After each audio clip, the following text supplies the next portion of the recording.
Devon Bennett. And I'm Kevin Lawrence, and today we're going to be sitting here talking a bit about the gifts of ADD and dyslexia, and I'm going to share a little model with you and Devon that I find really fascinating, and it helps to understand where the gifts are in this thing that other people tend to look at as being problems or issues. So if you look out in life, the whole idea in life is that we are intended, our society and people kind of want us to be really, really well-rounded people. And for people that have a brain that works in a, quote, normal way, it makes sense to be well-rounded, and you can be good at math and science and football and soccer and spelling and doing your chores and remembering things. That's normal, but some of us have slightly different brains, and if we try to be perfectly well-rounded people, it ends up being really messy and painful. So the way that I look at it is that people that have things like ADD and dyslexia and other different types of brains, they're actually like triangles. And as a triangle, you're like really, really, really, really, really, really, really good at these things. But over here, Not so good at it. no. Sometimes you might say really bad, or other words. So the idea is that for people that have that kind of a brain, well, this thing called reading, or maybe it's numbers, or maybe it's being neat, like me. These things actually aren't that great, or even being forgetful.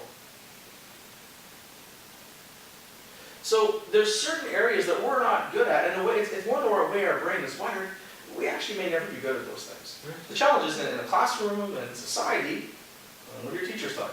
Exactly. They want you to be good at everything. They want you to be good at stuff, and they're doing the right thing. That they're trying to make you Fit together. to be a better student, to be able to get a good job and go to university. Their intent is great. Yes. The problem is, it doesn't matter how hard you try.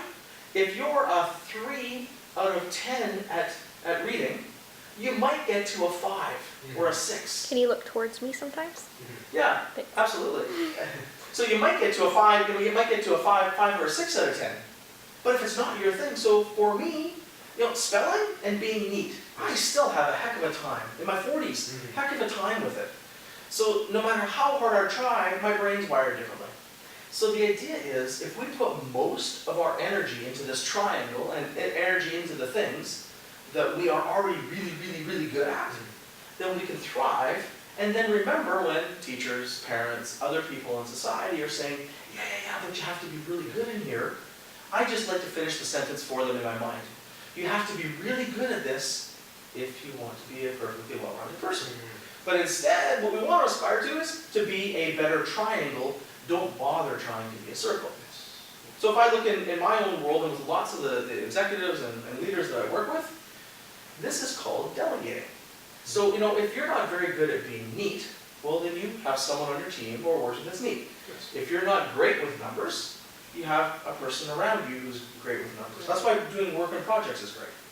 Does this make sense to you? Yeah, you surround yourself with people who are good at those things. When you're good at these other things, you do the things you're good at, and help you along the way. Exactly. And the biggest thing in all this is it's permission for yourself not to have to be spectacular here.